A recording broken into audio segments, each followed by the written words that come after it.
Welcome back to Jersey Matters. I'm Larry Menti. As you may have heard, the New Jersey Senate is losing a legend. Senate Majority Leader Loretta Weinberg is retiring after 30 years. But before she goes, maybe she'd like to be governor. I talked with Senator Weinberg about the possibility.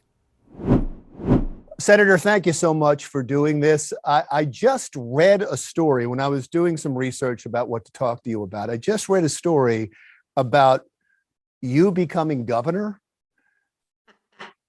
Yeah, it was, well, it necessitated an awful lot of changes and, somebody resigning for 15 minutes, that sort of thing. So the line of succession for governor, lieutenant governor, and then Senate president. Right. So somebody spun an idea of the Senate president resigning, the governor leaving the state, the lieutenant governor going someplace else, and my being named Senate president for an hour.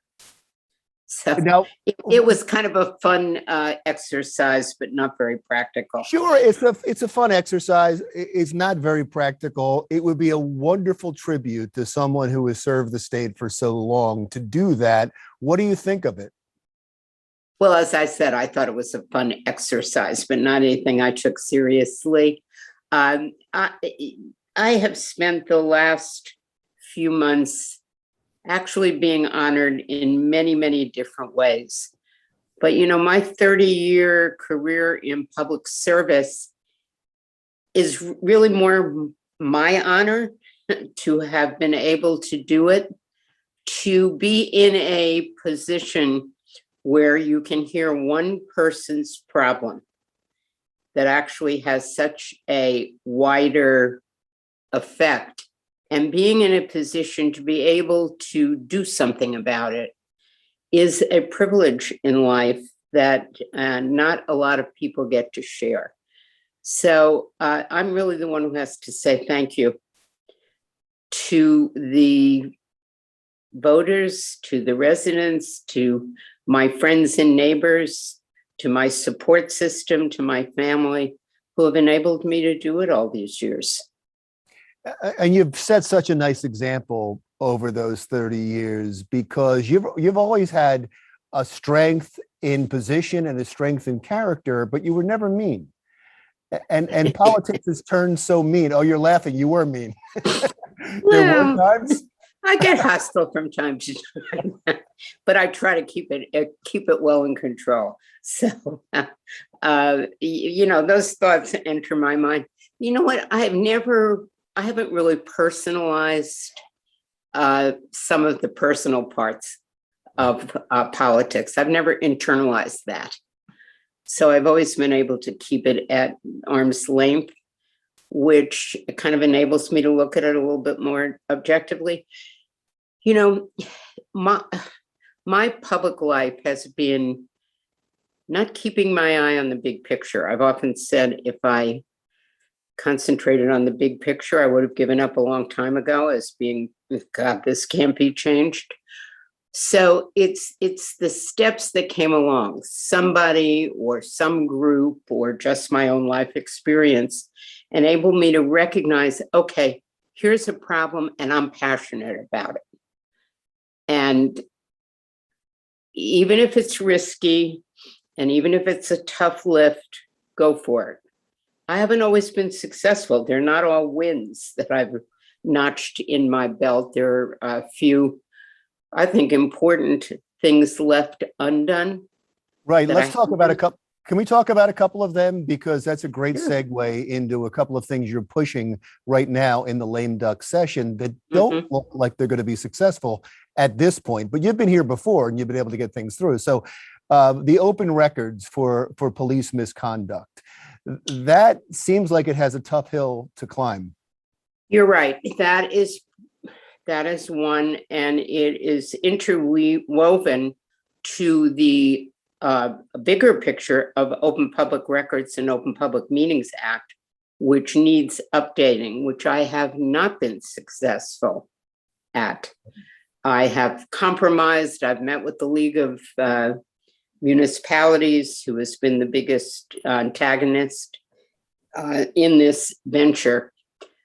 So that's something that needs to be done. And, I say jokingly, I'm leaving a lot of notes in the middle desk drawer for my successors. Yeah. But as I have said, as I've met with advocates on a variety of issues over the last couple of weeks who think I have a magic wand someplace that is not always working, that they really are going to have to find advocates. I will help. I will be cheering from the sidelines, but they're going to have to find other voices. They're there, and they're going to have to nurture and help those people along. The other bill that you've been trying to get through, and it's this time when controversial bills seem to be able to push through, and this is certainly a controversial bill, and that is to get rid of the religious exemption for vaccines. Yeah. And is that one dead now too? No, I don't think so. I think that's still under discussion. That to me is such a, that's something for me, it's hard for me to understand. I grew up in an era, everybody's got a little smallpox vaccination scar that we all got when we were children. I remember as a kid when there was a polio epidemic, talk about a lockdown, no swimming, all public swimming pools closed, movie theaters closed. And when the polio vaccine came along in time for my children, it was a gift from God, if you prefer, or a gift from science, or a little bit of both. And to see people today having turned our ability to fight off some of these scourges into some kind of a political action is just, to me, it's almost beyond comprehension. So we've had vaccine mandates for our kids to go to school. If you're enrolling your child in kindergarten, you have to show the health record or the vaccination record that you have.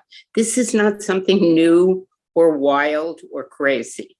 So I'm hoping that we will see the necessary votes for the vaccine mandate, and that maybe we can get that through in lame duck. Are you having some problems with these bills because of the past election? Is there some timidity now that hasn't been there before because a message was sent, maybe? Yeah, first of all, I'm not sure the message was sent as the media and others like to interpret it.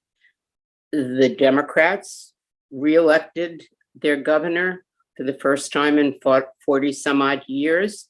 The Democrats are still in control of both houses of the legislature. Not a bad record. Sure. Is there some anger out there? Are there problems? We've been through a terrible time with COVID, the outgrowth of that with the economy, with unemployment and all the other issues, with government sometimes not being as responsive as it should be, like unemployment claims or motor vehicles department. So yeah, I think it's a culmination of the events over the last couple of years. But the fact is, Democrats by and large were elected or reelected. We have a net loss of 1 in the Senate and a net loss of, I think, 4 or 6 seats in the Assembly, but still very much in control. So there's no timidity from the election to answer the question directly. There is none? No, I think there is. We'll be in caucus together for the first time since the election this week. So we'll be able to gauge that. But yes, I think there is that kind of timidity and or reluctance about, well, the Reproductive Freedom Act, women have a right to choose in New Jersey by and large. Why should we do this? Or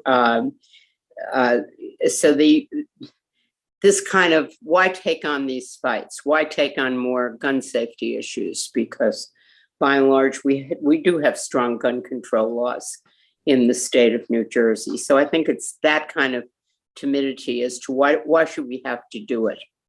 Right. And but hopefully the righteousness of some of these issues will outweigh that. Well, I'm way over time, but I don't want to leave talking policy. I'd rather talk about you. And if you have any message to the people of New Jersey, just in case this is the last time I talk to you as senator, I hope it's not the last time we talk, but if it's the last time I talk to you as senator. I hope so too. I keep saying, when people say, what are you going to be doing in your retirement? I said, I'm going to be I will sit back and give advice to people, even if they haven't asked. And I've been doing it to my children all these years. Now I have a wider audience to whom to do it. I intend to stay involved, to raise my voice when and where I can. What I would say is that it's really been a privilege for me, and that I would encourage people, particularly women, to get involved in the political environment, whether it is their local PTA, their school board, their state legislative office, their local council meetings. Get involved, make your voices heard, and maybe even run for office. It's a tremendously interesting, challenging, adventuresome privilege. And I'm happy I was able to do it, and I am happy that I'm walking out while I can still walk. Well, you've paved the way for a lot of women, and that was well said. And thank you so much for your time today. Thank you very much. And thanks for your time and for your bringing forth issues that are of import to Jersey. Because if I can coin a phrase, Jersey matters. Senate Majority Leader Loretta Weinberg. Next on Jersey Matters, he's called the New Jersey Bad Boy. We talk with international comic Mike Marino from the Bahamas next.